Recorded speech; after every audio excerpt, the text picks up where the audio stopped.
दोस्तों इस वीडियो के अंदर हम देखने वाले हैं CSS बॉर्डर के ऊपर जो भी हम स्टाइल यहाँ पे लगाते हैं वो सारे स्टाइल्स के बारे में। वैसे मैंने इस पे बॉर्डर के ऊपर ऑलरेडी एक वीडियो बना रखी है, लेकिन इस वीडियो के अंदर हम पूरी डिटेल में बात करेंगे कि स्टाइल हम किस किस तरीके से बॉर्डर के ऊपर अप्लाई कर सकते हैं। और यहाँ पे ये जो बॉर्डर की प्रॉपर्टी है, जैसे कि बॉर्डर स्टाइल हो गया, बॉर्डर कलर हो गया, बॉर्डर विड्थ एंड रेडियस हो गया, इनको हम कैसे एज अ बॉर्डर यूज कर सकते हैं किसी भी HTML एलिमेंट के ऊपर। तो चलिए इस वीडियो को शुरू करते हैं और इसका प्रैक्टिकल हम इम्प्लीमेंटेशन देखते हैं कि कैसे बॉर्डर स्टाइल लगा सकते हैं।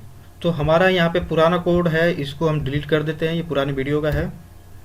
एंड यहाँ से हम div को हटा देते हैं, क्योंकि अब हम यहाँ पे जो CSS बॉर्डर की ये जितनी भी स्टाइल आपने देखी, प्रॉपर्टी देखी, ये सब हम अभी लगाएंगे पैराग्राफ के ऊपर, कि पैराग्राफ के ऊपर ये किस तरीके से हम यहाँ पे शो करा सकते हैं। तो जैसे मैंने पिछले वीडियो में भी बताया होगा आपको कि जो भी यहाँ पे बॉर्डर स्टाइल है वो उसके बहुत सारे यहाँ पे वैल्यूज होते हैं। जैसे कि हम अगर नहीं लगाना चाहते हैं तो नन वहाँ पे लिख देते हैं, या फिर अगर हमें वहाँ पे डॉटेड बॉर्डर चाहिए तो हम वहाँ पे डॉटेड वैल्यू इसकी लिखते हैं।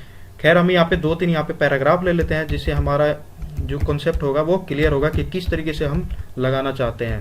तो इसको मैं कर देता हूँ वेलकम टू ट्यूटोरियल 007, स्पेस दे देते हैं यहाँ पे, और इसको मैं 3-4 बार ऐसे कॉपी कर देता हूँ ताकि आपको क्लियरली विजुअल होगा 3-4 पैराग्राफ के ऊपर।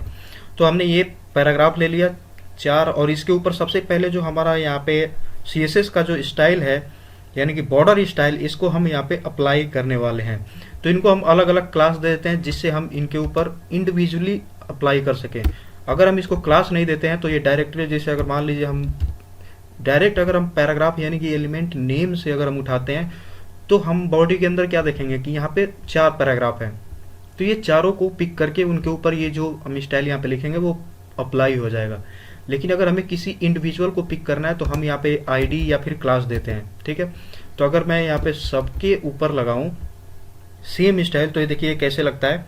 जैसे कि अगर मान लीजिए, तो यहाँ पे जो बॉर्डर है इसको हम पहले लिख लेते हैं बॉर्डर। इसके बाद से हम इसको किस किस तरीके से, जो बॉर्डर स्टाइल है हमारा वो किस किस तरीके से हम दे सकते हैं। तो ये जो बॉर्डर स्टाइल प्रॉपर्टी है इसको हम सबसे पहले लिखेंगे, और इसकी बहुत सारी वैल्यूज होती हैं, जैसे कि none, dotted, solid, double, groove, ridge, ऐसे करके बहुत सारी होती हैं। आप एक बार इंटरनेट पे इन सब वैल्यू को देख लीजिएगा, क्योंकि सारी अगर वैल्यू मैं यहाँ पे बताऊँ तो ये थोड़ा टाइम कंज्यूमिंग भी हो सकता है। वैसे CSS बॉर्डर की जो इसमें वीडियो ऑलरेडी इस चैनल के अंदर है, इस प्लेलिस्ट के अंदर, उसके अंदर भी काफ़ी ज़्यादा अलग अलग टाइप के यहाँ पे जो वैल्यूज है वो दिखाया गया। तो मैं यहाँ पे एक को यहाँ पे पिक कर लेता हूँ, जैसे कि मैं यहाँ पे एक यूज कर लेता हूँ डॉटेड। तो यहाँ पे डॉटेड जो इसकी वैल्यू है बॉर्डर स्टाइल के ऊपर, ये पैराग्राफ के ऊपर, ये सबके ऊपर अप्लाई हो जाएगा, क्योंकि सारे पैराग्राफ को हमने यहाँ पे चूज कर लिया। तो इसको अगर मैं रन करके देखूँ, क्रोम में हम इसको लॉन्च करते हैं, तो देखिए सबके ऊपर यहाँ पे डॉटेड यहाँ पे आ गया बॉर्डर। अगर हम इंडिविजुअल किसी को पिक करना चाहते हैं तो हम इसको या तो क्लास दे देते हैं या फिर ID दे देते हैं, ताकि वो इंडिविजुअल आ जाए। तो हम यहाँ पे क्लास अगर दे देते हैं, मान लीजिए इसको मैं यहाँ पे दे देता हूँ डॉटेड, और अब सिर्फ आपको इसको स्टाइल करना है तो आप यहाँ पे यूज करेंगे p डॉट, देन उसके बाद से यहाँ पे जो क्लास है उसका नेम। तो यहाँ पे क्लास का नेम है डॉटेड, और यहाँ पे डॉट मैंने इसलिए लगाया है क्योंकि हमने क्लास लिया है। अगर यही ID होता, यहाँ पे ID इक्वल्स टू डॉटेड होता, तो हम यहाँ पे p देन उसके बाद से हैश डॉटेड लिखते हैं, यानी कि हम लिखते हैं यहाँ पे p हैश डॉटेड। अगर ये यहाँ पे क्लास की जगह ID होता तो आप जिस भी मर्जी से चाहें, अगर आप देखना चाहें कर सकते हैं।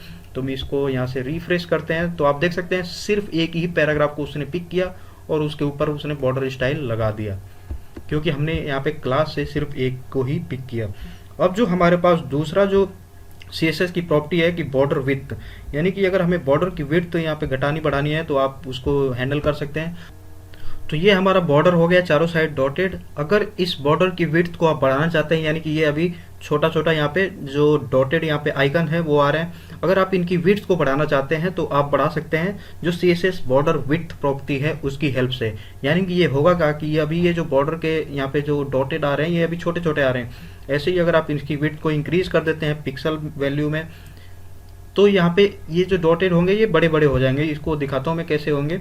तो हम यहाँ पे यूज करेंगे जो बॉर्डर हमारा विड्थ प्रॉपर्टी है उसको। बॉर्डर, देन उसके बाद से विड्थ, और इसको मैं देता हूँ 10 पिक्सल। अगर मैं यहाँ पे एग्जांपल के लिए दे दूँ तो आप यहाँ पे देखेंगे इसको रिफ्रेश करने के बाद कि ये देखिए इसकी साइज यहाँ पे बढ़ गई। तो यहाँ पे इस तरीके से आप बॉर्डर विड्थ प्रॉपर्टी को भी आप यूज कर सकते हैं। और हाँ, एक चीज़ यहाँ पे ध्यान देने वाली बात है कि अगर आप डायरेक्ट यहाँ पे बॉर्डर विड्थ यूज करते हैं और ये बॉर्डर स्टाइल को नहीं रखते हैं, अगर आपने बॉर्डर स्टाइल को नहीं रखा, अब मैं इसको दिखाता हूँ, तो ये मैंने रिफ्रेश किया तो यहाँ पे कोई बॉर्डर ही नहीं आया। वो क्यों नहीं आया? अभी देखिए आपने बॉर्डर विड्थ तो दे दिया कि इतनी चौड़ाई होगी, लेकिन पहले बॉर्डर कौन सा है ये तो हमने दिया ही नहीं। तो इसीलिए जो बॉर्डर हमारा स्टाइल है ये होना जरूरी है। आप यहाँ पे डॉटेड यूज करो या फिर इसकी और भी जो वैल्यू है उसको आप यूज करो, जैसे कि सॉलिड अगर मैं यूज कर लेता हूँ, अगर इसको हम यूज करते हैं तो यहाँ पे तब उसके बाद से उसकी विड्थ अप्लाई होगी, क्योंकि अगर बॉर्डर ही नहीं रहेगा तो उसकी चौड़ाई हम कैसे लगाएंगे। तो इसीलिए जब भी हम ये वाले CSS प्रॉपर्टी को यूज करेंगे तो हमारे पास बॉर्डर स्टाइल होना ही चाहिए। तो आप इस चीज़ को जरूर ध्यान रखें। इसको मैं यहाँ पे रिफ्रेश करता हूँ तो आप देख सकते हैं ये बॉर्डर हमारे सामने आ गया है। ऐसे ही अगर हम यहाँ पे जो बॉर्डर के कलर्स की बात करें कि बॉर्डर का कलर हम किस तरीके से यूज कर सकते हैं, तो अब यहाँ पे आप विड्थ मर्जी है आपकी कि आप बॉर्डर की जो अभी विड्थ है इसको आप यूज करें या ना करें। आप अपने रिक्वायरमेंट के हिसाब से उसकी विड्थ को यूज कर सकते हैं। अगर आप इसको नहीं भी यूज करते हैं तो भी आपका जो बॉर्डर कलर है वो काम कर जाएगा। तो मैं यहाँ पे आपको दिखाता हूँ जो बॉर्डर कलर प्रॉपर्टी है इसको हम कर देते हैं अभी कोई भी कलर यहाँ पे देख सकते हैं, जैसे कि मैं यहाँ पे देता हूँ ब्लू, और इसको अगर मैं रिफ्रेश करूंगा यहाँ पे तो आप देख सकते हैं इसका कलर ब्लू हो गया है। अब यहाँ पे चाहे तो आप यहाँ पे बॉर्डर की जो विड्थ है आप देना नहीं चाहें तो ये इसकी जो डिफॉल्ट विड्थ आएगी वो यहाँ पे आपको देखने को मिल जाएगी। तो ये देखिए डिफॉल्ट विड्थ में इसका बॉर्डर आ गया। ऐसे ही आप यहाँ पे अलग अलग तरीके से कलर लगा सकते हैं, इंडिविजुअली लगा सकते हैं।